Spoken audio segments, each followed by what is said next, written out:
What is going on, y'all? I'm just making some final decisions to what I'm going to do with my bigger lineups, and yeah, I'm going to go through basically the baseball slate. We'll talk a little bit about basketball if you guys want to. We'll start off with baseball. Probably come back to baseball. Sheets will probably only want to talk baseball. He'll be here soon, but I've got the NBA pulled up as well. I again am not playing because I have respect for money a little bit. I don't know why. No, I'm not playing in all realness.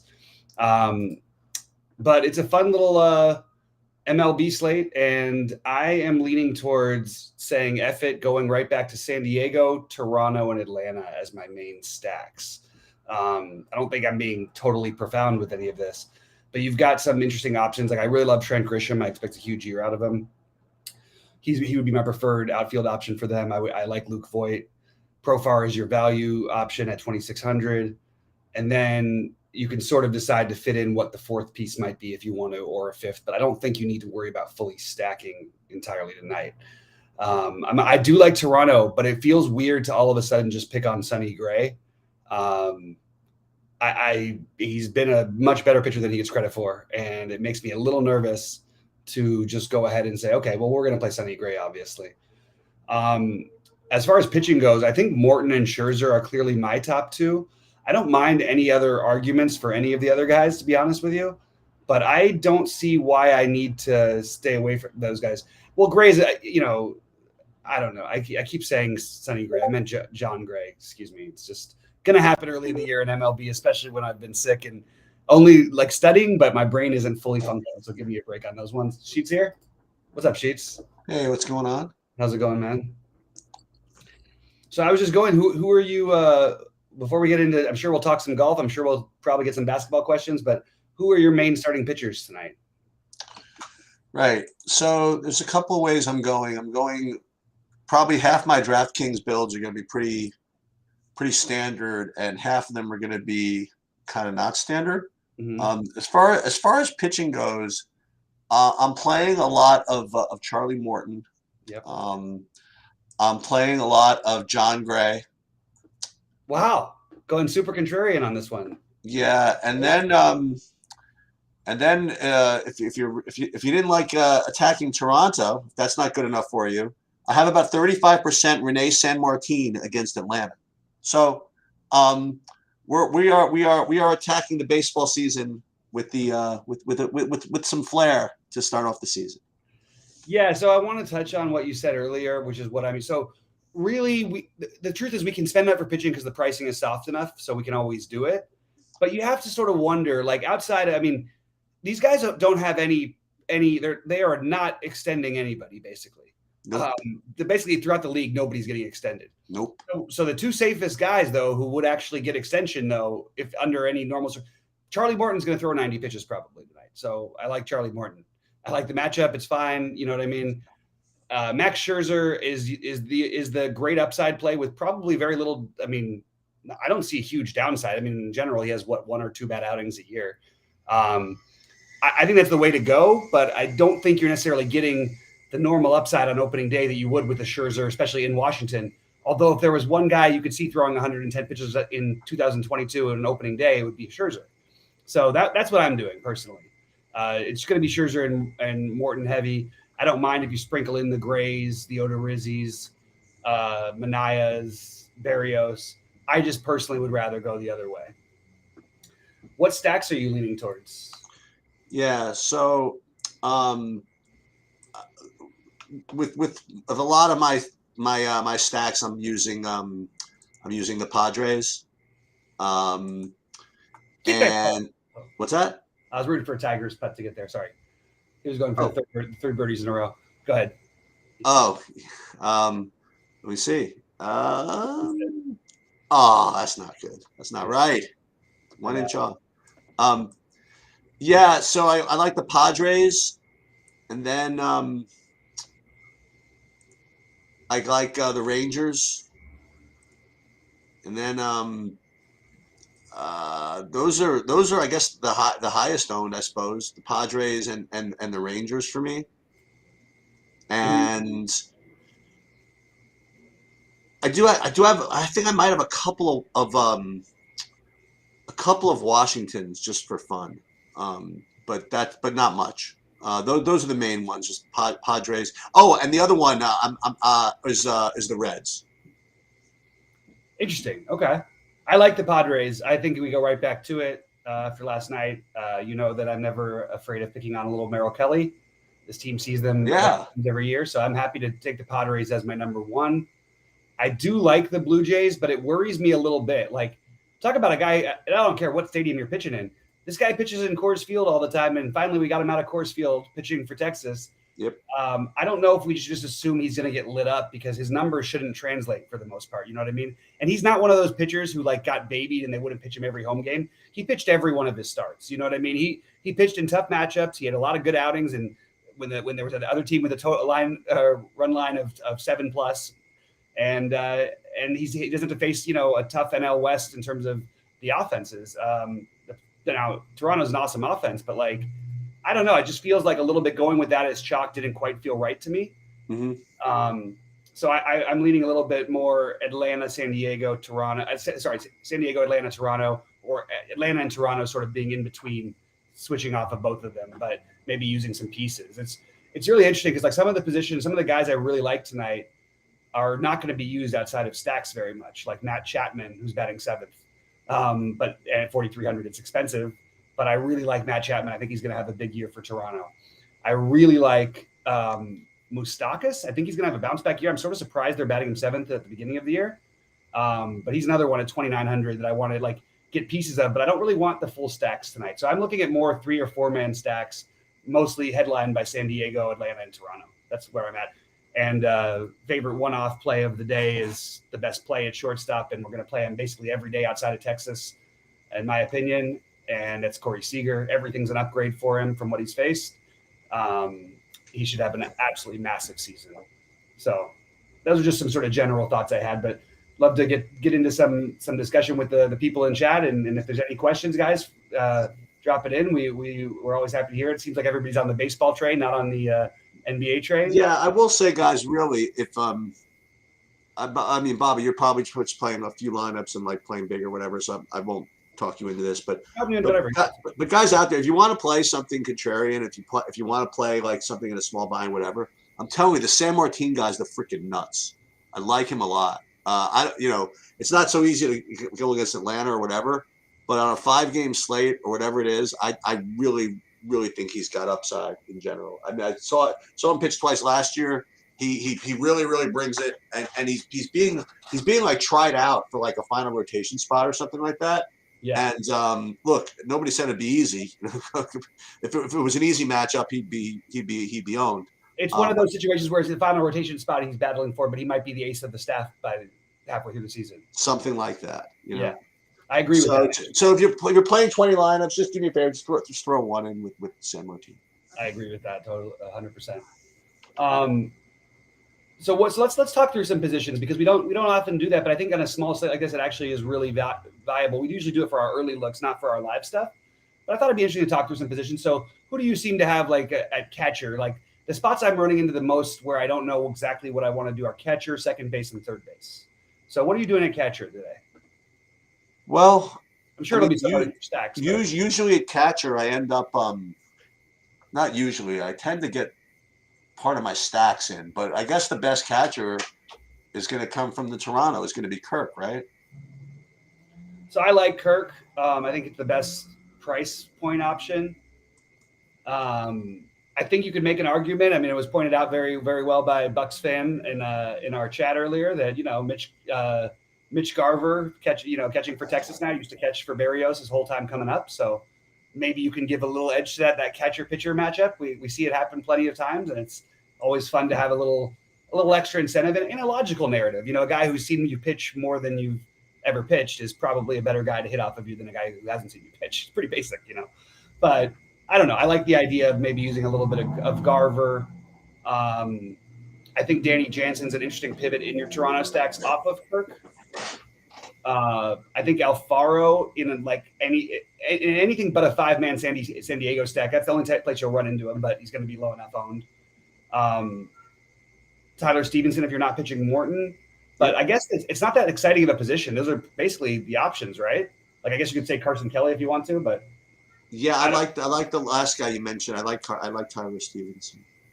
Okay, yeah, that's it. Again, I don't think we're quite small enough of a slate to where I want to use hitters against my pitcher, but I don't think it's like the worst thing if you have like a cheap guy against your pitcher in one place. But I don't think I'm going to do that. Cheech, you would agree with that, right? Even on a 5-gamer, you probably don't. Yeah, I don't think it's small enough to intentionally use your hitters against your pitchers.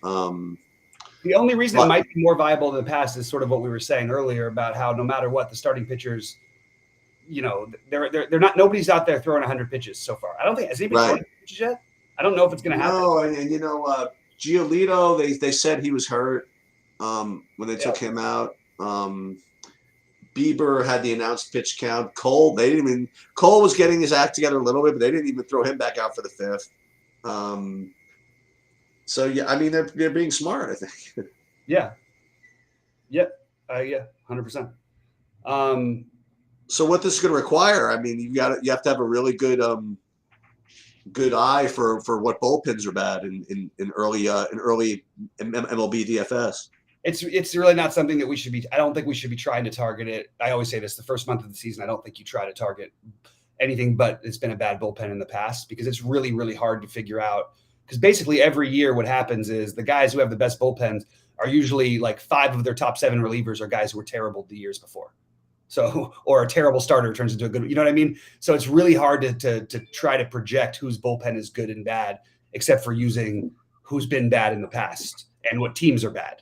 You know what I mean? It's really hard to try and decipher this. I mean, we see it every year with bullpen arms because guys change one thing and all of a sudden they're incredible for 1 inning at a time rather than a really lousy mid reliever for 3 innings. So their numbers are not going to make sense. And we also, just like the teams, I think they're trying to figure out their rotations early in the year too. And everybody's sort of slow playing early in the season. So Toronto is not still playing in that Little League park, right? No. They're back in Toronto. Okay. But it's a good hitter's park. I mean, because what I was going to say, I mean, is that your man?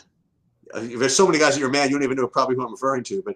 But your man, how many home runs are we going to peg for Adelis Garcia this year? The problem is he's at Texas most of the time, but whenever he's not in Texas, he hit 31 home runs and like 40 at bats last year. Remember, he got off the sickest start. Yeah, not to mention Corey Seager outside of Dodger Stadium, basically outside of the NL West, is going. I mean, obviously you get Colorado for some games, but this guy is going to have just an insane. Well, unfortunately, he has to play his home games in Texas, but I actually really wish he would have gone to the Yankees just so it would have been like, oh, I'll show you guys. I'm actually a 50 home run hitter. You know what I mean? Because on the Yankees, I genuinely believe that's what Seager is.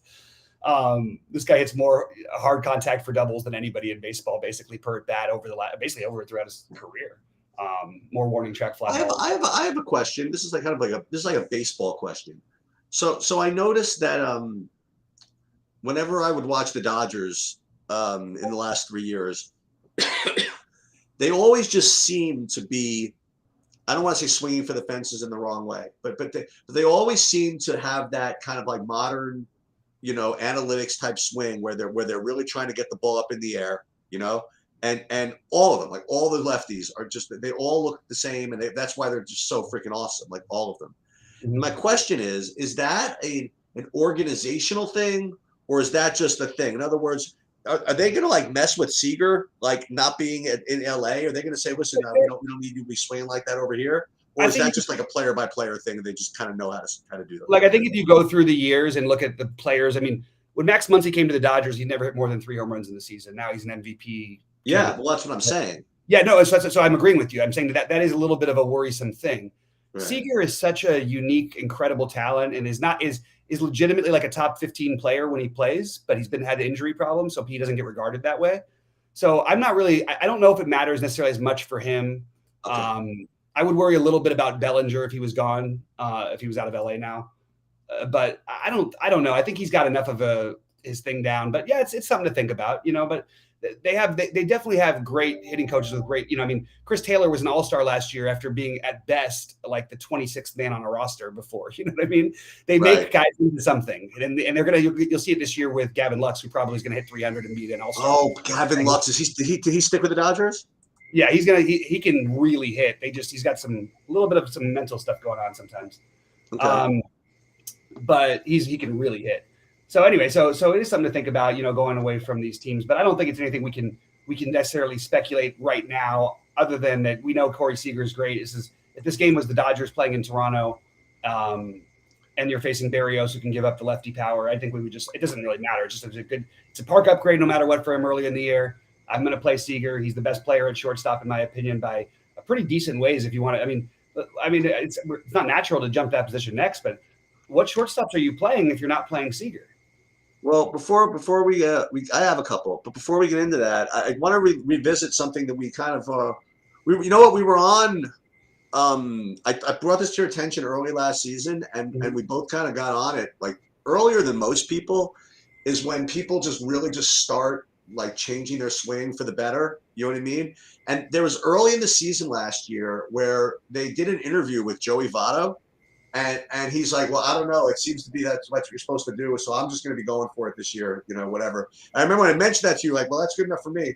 And he ended up just probably the most improved power numbers, like of anybody, you know what I mean, of last year from year over year. Yeah. So just kind of watch for that. I don't know how exactly you watch for that, but like if some guy, here's a good way to put it. If some guy who you're not used to seeing like getting power all of a sudden just gets like outlier power, I would not consider it an aberration. I would believe it. That's my take. I like it. I think that's the right way to treat that type of situation. Even if you're wrong, you're still doing what I think all you can do that's right. Because I've done some digging about guys who were talking about, but you never really know until the season. Because even the Votto stuff was the one, like one of the rare guys who was talked about. But this guy was, 2 years removed from being an all-star for like 12 years in a row. It wasn't like he was right. Nothing. But I think that is something we should look out for. And I think it's something you do want to jump on a little bit. And people will say, oh, the recency bias. I mean, I remember Cardi was like this all the time. He literally would come on every day and say, if you play Fernando Tatis, you don't know how to play DFS. You don't know how to play baseball. You don't know anything about baseball. This guy will never be anything but a platoon player. Like really crazy takes. I say the exact opposite. You see somebody who's lighting the world on fire, who by all measures was supposed to light the world on fire, you go for it. And then if you see someone else whose swing is different and that they're elevating the ball more, and after the first couple of weeks, if that's what you're seeing, that's when you start doing it. But I don't think you can do it like after like 3 games or something. It's really hard. I apologize for derailing the chat into this kind of stuff, but I want to talk about this. I think I brought this up in our other project.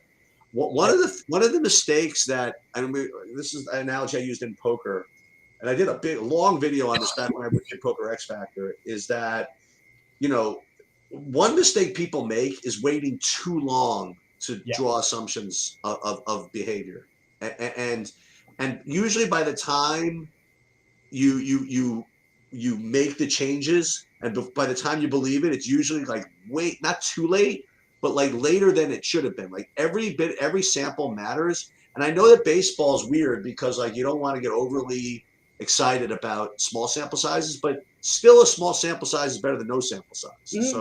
So I would actually be very liberal about accepting change. Hey, fair enough. Those people who caught on to Randy Arozarena that when he got hot, the people who even if you just play the rush, play the hot streak, I think you could treat it like that, and then you sort of see as you go. But like, I just am talking about just from a strictly analytical standpoint. I do think it's going to take a little longer to figure out who really has changed their swing. But ride the hot streak, and in the meantime, these guys aren't bad plays anyway. Right. Well, that's the point. I mean, you're not really risking that much. Right. Exactly. You're taking it. Yeah, exactly. I agree with this. I'm going to build a FanDuel lineup while we're doing this. So, Sheets, but talk about some of the other pitchers like first base, shortstop, second base. I mean, just anybody you like, especially who you seem to be overweight on certain guys. Yeah, just 1 second. Let me just finish what I was doing here. You guys fired any questions or thoughts? And DFS Chan, what's up, man? Good to see you. And just so you know, I'm gonna hang around after Bobby leaves and talk about all the other sports that are around tonight. Okay. So if anybody wants to talk anything else, like hockey or NASCAR or anything, I'm playing it all, and I will go over what I like in all the sports. So just throw it out there. With respect to other positions, let me get up what I have, actually. Yeah, we'll just go through positions, then we'll answer questions as people pop them in. So first base, Luke Voigt is probably my highest owned first baseman. And then the other guy is Cronenworth. from San Diego. So you had asked me who else do you play at shortstop? You said you liked the Reds, and DFS Chan mentioned he did. I get it as viable, but I don't see them as being a good stack to me tonight. What do you think about the Reds? And then keep going. I think it's just a leverage play. You know what I mean? Okay. I don't think it's. Yeah. I wouldn't play it in cash. Right, you wouldn't play. Probably none of them were going to show up for you in cash. Yeah, I got you. Yeah, but who I am playing, by the way, since you mentioned shortstop, I'm definitely playing the cheapo from the Padres in my Padres stack. Yeah, the CJ Abrams. Yeah, that's the spend down option, and then you could play Bichette, but I'm going to stick with Seager on FanDuel. Yeah, in DraftKings, all I really have are those two guys, are Seagers and Abrams. Yeah, I think that those are by far the most logical to me, so I definitely am on the same page. One thing you can do to get a little different, and I always remind people of this, Sheets, and like if there is a stack you really like, maybe it is Toronto today. One thing you could do to get different in your Toronto stacks on FanDuel is to play Jansen and Kirk together. Play either of them. No one's really going to play that combination that much. But if you play those two guys for nearly the minimum at using up both your first base spots, but you play a 4-man stack, I think that's an interesting way to get different. We talk about it a lot. These guys have just enough power to where it makes enough sense to me, and it's a way to differentiate within a popular stack. So that's just one thing I want to throw out there. Any thoughts on that, Sheets, or not? Just keep going. Yeah. So I guess what you're referring to is so FanDuel. You mean having the catcher first base thing? Yeah, but I mean using them both because they're both. Yeah. And we used to do that with the White Sox, right? With That's exactly right. Yeah, with Grandal. I forget who it was, Abreu and the other guy. Grandal and Abreu, yeah. Yeah, and you could just play them both, or Moncada. Was it Moncada too? I forget what it was, but yeah, I think that's pretty good, and that's a typical. That's not typical. I might use the wrong word. That's like kind of a classic Bobby way of approaching things in general. Like when most of the field is trying to struggle over deciding one versus the other, just say, you know what, I'll just rebuild and just play both of them. That's easy. And it's also there's logic to it too. Like you automatically are locking at their spots. If those guys are going to be productive within the stack, and the stack is productive, you're going to be so differentiated from all the rest of those stacks. So it's just something I like to do. Is it the most optimal to do like on a 15-game slate? Would I be saying to do that with the Blue Jays tonight? Probably not. Hey, who'd you say you're playing on FanDuel at pitcher? On FanDuel, it's going to be Scherzer. Okay. I don't think the money savings is enough of an issue. It would be Scherzer or Morton. I just don't see this. This is every single year with me on FanDuel. What is it? Every year, I just do this every single time. I just pay down for the pitching, and then I wonder why I'm struggling. I got to just force myself off of this sometimes. I currently, again, I'm just kind of attacking baseball, at least to start the season, with kind of like max variance. I don't think I have any Scherzer on FanDuel. So I have 27% Sean Manaea. So this is good. Is that horrible? I mean, no problem with any of it. I'm just saying what I was saying about all the pitchers and how they're not being extended. The only guys, like the two of the maybe the 6 most likely guys in baseball to be extended on opening day or their first start would be Scherzer and Morton. So I'm going to take advantage of that. I think it's still unlikely they get overextended, but like Scherzer doesn't pitch and throw less than 90 pitches, like ever. You know what I mean? Right. Coming out of the bullpen in the postseason. I mean, I can't resist, and I think there's plenty of, if I'm going to play Jansen and Kirk, obviously I've got money to spend, you know what I mean? Like I don't need to worry too much about it. So that's the way I'm just treating this right now. Anyway, if you didn't know, Joe Adele is not starting. If that matters to anybody. Of course, we know it matters to you, Sheets. We can't deal with a day without your man. Well, no, it just mattered because I had him in a lineup. I know. I'm just kidding around with you because you always talk about. But I like that. I like those. I like the Angels on FanDuel. Yeah, the team that if I was playing more lineups, I would get to both sides of that game, but I would be especially high on Houston tonight. Okay. I got to double check the ownership because I'm a little confused at why I had them as going to be the chalk, and now it's like they're mediumly chalky, but not like crazy chalky. I think that it could have something to do with even maybe their lineup's not out. Maybe people don't know what to do with it. I don't know, but They are interesting. And by the way, the Scherzer thing, there's some real risk in that game weather-wise. So I'm not saying this is like an automatic, like, we should talk about that for a minute. But like, I do think if not for the weather, it would be like a near lock situation for me. But I don't think the weather is bad enough to where we have to. It's just if you look at the actual rain forecast, it's going to make you feel like, oh my God, how are they going to do this? But I think they're going to play.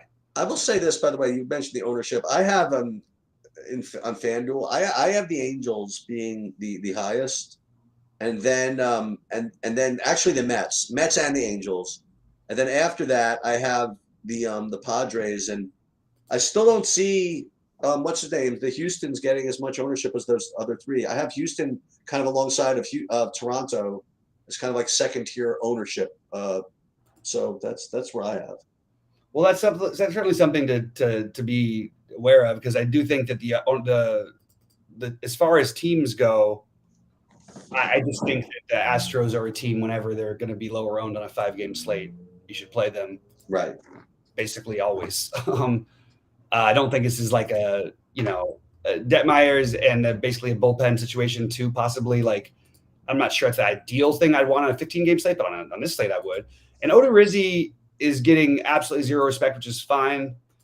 But if everybody's going to play the Angels, that's the other one that I thought the whole game was going to be more popular than, I guess. Like, the Angels are going to be popular, I guess, with Ohtani and Trout and whatnot. But I don't see them as being like that exciting of a play. My favorite play on the Angels by far is Anthony Rendon. I think he's just way too cheap. Anthony Rendon. Yeah, I don't understand the John Gray. Is John Gray going to be chalky? She's going to be pretty owned. He's going to be pretty well owned on DraftKings, right? John Gray? Yeah, 25% maybe. Let me see the most recent. Yeah, I have 20. Yeah. Okay. I have Morton, Scherzer, both about. Well, I have Morton to the highest owned on DraftKings. At 40, or 47, and then Scherzer 40, then Berrios, and then this is interesting, and then John Gray. You know who I have as the highest owned? Oh, that's actually, that is not true. I was about to say the highest owned position player. I have highest owned position player is Machado, but after that I have Robinson Cano as the highest owned position player. Yeah, right. Yeah, I actually have. And then I have Brad Miller next. Yeah. I have a thought that I think that there is, like, unfortunately, this guy does struggle with lefties, but if you wanted an ultimate, like, really get off the board, it's not even that far off the board. This guy's got a ton of talent, Josiah Gray. By the way, between he and the catcher, these were the backbones of the deal that got us Scherzer as the Dodgers when he was still there. So there's real talent level. There's a real talent there. It's just a matter of, do you want to play him or your guy, San Martin? I think either one of them are actually fairly similar. I think Josiah Gray probably has a little longer of a leash, and San Martin they've never seen him before, so maybe there's a little bit of an edge there. But I think those are the ones I'd be looking to get off the board with for pitchers. Yeah. But as we've learned so far, and you can look you kind of have to. You don't have to necessarily get your pitching perfect, but you kind of need like 12 to 15 points and not negative 10 points or something. That's basically where you need to be early in the year. But when you get a chance to get 20 plus with two guys, that's what that's what I'm gonna do on this early slate, because Scherzer and Morton are those kind of guys. I'm just gonna take not even the chance, I'm just gonna play the two guys I like the best and get weird with my stack, the way I do my stacks and whatnot. But I don't have a full stack on DK. I have full stacks on FanDuel, but not on DK. All right, guys, pop in any other questions. Hey, you said DFS Chan is in the chat here? He was before.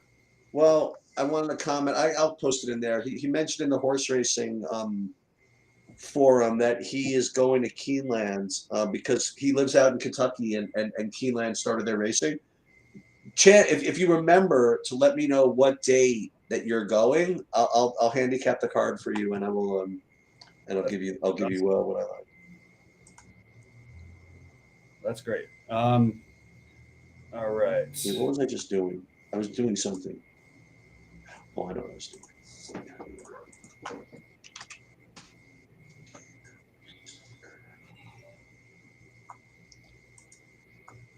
What is now with respect to the weekends with baseball? We don't have a schedule yet. I can't answer that question for another week. I keep saying to everybody, the weekend thing is me and Rhodey are trying to work out stuff. I'm just talking about myself. Sorry, I thought you meant so for you guys, so my wife, has had COVID for the last week now.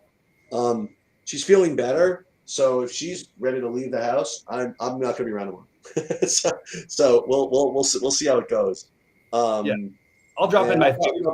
I'll get projections up and stuff like that, but there'll be no. I already did the video for MMA, so I'm not going to be doing any videos this weekend, as probably usual. But I'll try. I'll probably get the projections up, but bear with me if there's like an early slate on DraftKings and then an afternoon on FanDuel and a mid-range on Draft. I'll do the best I can. Okay, let's put it that way. I do promise you that if I do play, I'm going to put up the projections. That all I can actually promise you. Yeah, and whether or not I play, I'm going to get out my cores and those things for the main slates every time on the weekend. Okay. Playing. So, and Rhodey will have his stacks and all that stuff. But as far as shows, we'll work that out maybe the next couple of weeks. But I do want to start doing that with Rhodey some because he has more time sometimes on the weekends. I'm trying to take time and also some of the time trying to work on other stuff for the site. But this is something that, we want to do whatever we can for you guys. So you guys can always hit me up in our Discord and just tag me and I'll be there. By the way, my boy Hideki making a little run here today. That's nice to see. Yeah, yeah, absolutely. It's nice when you can get the former winner at 2% ownership. That is true.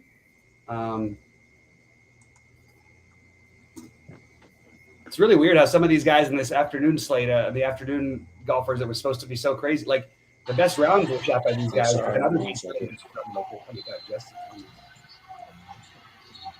All right, so no, you're good. I'm seeing if there's anything else, guys. Pop in any other questions before I go. I'm gonna get some sleep after. Oh, I'm popping up a little bit here.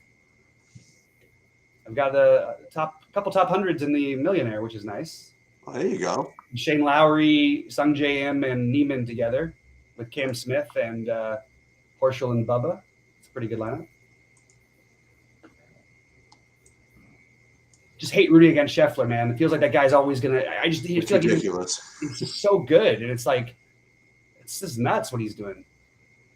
I mean, he might end up like 5 strokes by the end of the day today. That is possible. Anyway, let's see. Favorite. I'm sorry about that, Dunbar. Favorite pitchers in order on favorite Padres in order on FanDuel. I think it's the same because I don't really care that much about pricing. Even with spending up, there's just plenty of guys you can spend down on if you need to. My favorite Padre for the year, the guy who I'm going to be the most married to because I believe in the talent and I don't think I'm seeing the best of him, is Grisham. So Grisham, Machado, Voit, probably Myers or Hosmer would be next. Maybe Cronenworth is fine, but I would go Grisham, Machado, and Voit as my favorites.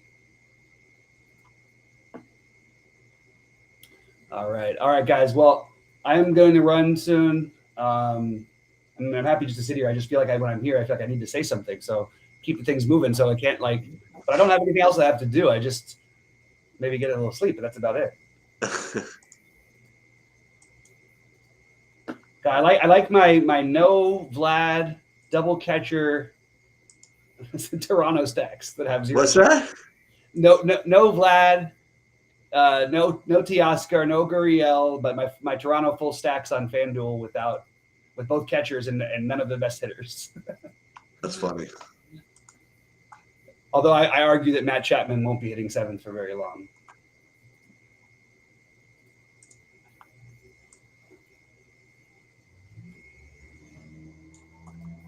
And I just want to say a big FU to Brooks because I have a beautiful lineup in the 555 on FanDuel that Brooks just massacred. And at least he played. Yeah, that's true. Fair enough. Fair enough. At least better than Casey and Louis Oosthuizen. I mean, like Christ. Right. I mean, Oosthuizen, what is that? That's kind of a BS withdrawal. Like, you're at the Masters, man. You just because it's too loud with Tiger's crowd on that, I mean, it's nuts. Didn't bother Neiman at all. Be a pro. Yeah, something like that.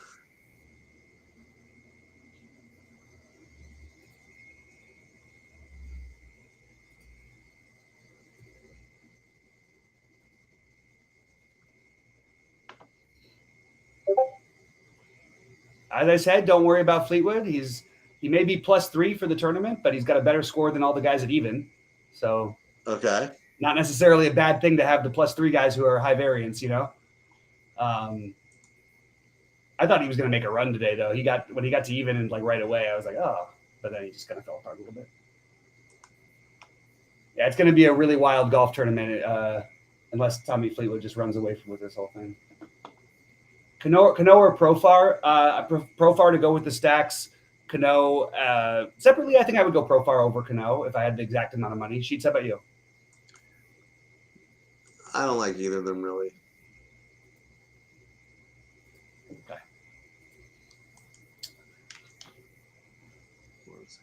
Those are my guys. Looks like that's pretty much it for the questions. Guys, we really appreciate you. Let's have a great baseball season. Hopefully I'll come back healthy and ready to go on Monday. I took a bunch of sinus medication, and it's got me like really revved up, but I know I'm going to crash at some point.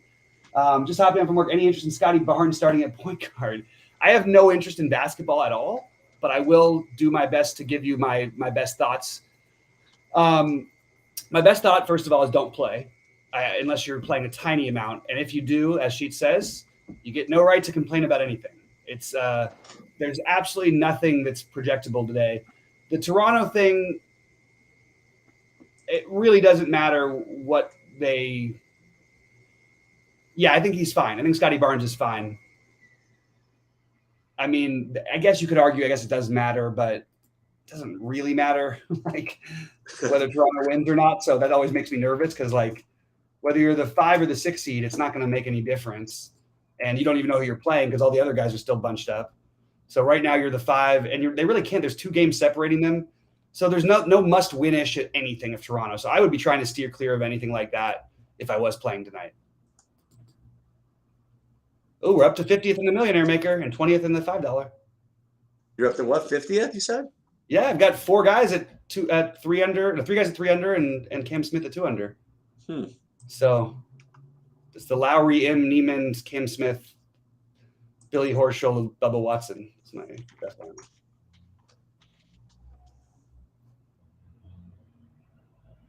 All right, so if you're going to I'm going to spend like 15 minutes just going over like who I got in these other sports, just because I promised I would.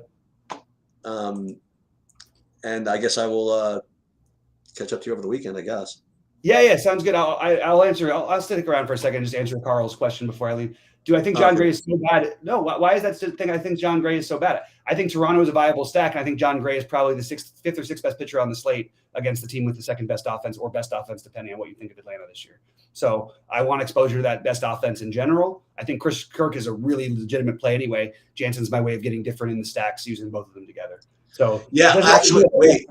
This is actually a question that you have to ask Evan or Mark, because Michael is saying that there's a difference between NHL ownership numbers on SaberSim with the true DFS source compared to what my spreadsheet is. So it's not dragging the numbers appropriately, apparently. So Michael, can you do me a favor and try and click the refresh button, because I think that they were updated exactly 16 minutes ago. So in case previous screen, that's probably what it is. Oh, okay. But the ones on SaberSims, from what I can tell, have been updated 16 minutes ago. So that's what I think is the. I will say this: the more that I upload, that's the most accurate. For mine, you know what I mean? Like SaberSim might update their own after I update mine. But as far as what's the more accurate representation of the true DFS projections, it's actually the ones that I upload. Because right now we have SaberSim only drawing from my file once every 20 minutes, right? Right, Bobby? Is that the story? I think that's what Evan said in the. Yeah, that's what it should be. But again, that's what it should be. Okay. I can't. And so far, it seems to have worked, but there could be a little bit of a few minute delay between the two. Yeah, so. I don't know. We'll see. Yeah. So with respect to that,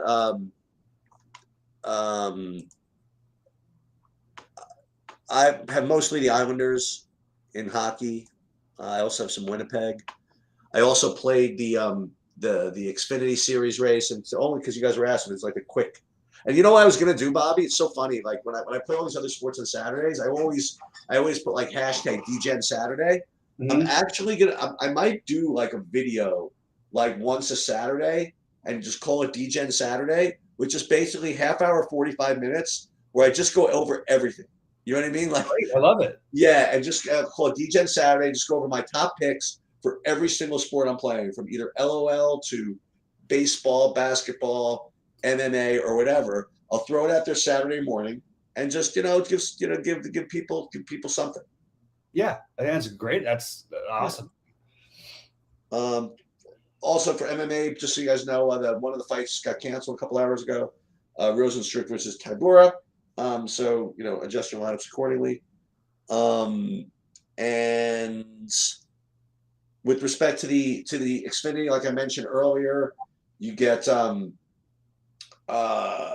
Ty Gibbs is pretty good chalk up at the top, and then what's the name? Dale Earnhardt Jr. is very good chalk. I would just rely on the projections. I think I did a good job with them this week, and I guess that's pretty much all I got. Feel free to post in Discord. I'll try to answer some questions as much as possible. NBA shit show. Play at your own risk. I'm playing. Hey, if you want to look at the projections, look at projections and play accordingly. But it's I certainly wouldn't recommend it. And that's it. All right, that's awesome. All right, guys, I'm gonna say good luck. Sheets, good luck tonight, and I'll definitely catch up with you guys. I'll catch up with you guys later in Discord. Good luck today. Oh, Sheets is gone, I guess. I thought Sheets was gonna stick around. I was saying goodbye. That was gonna set down the stream. Anyway, guys, appreciate you guys. Good luck to everybody, and we will hopefully see one of you at the top of the leaderboard tonight. Good luck.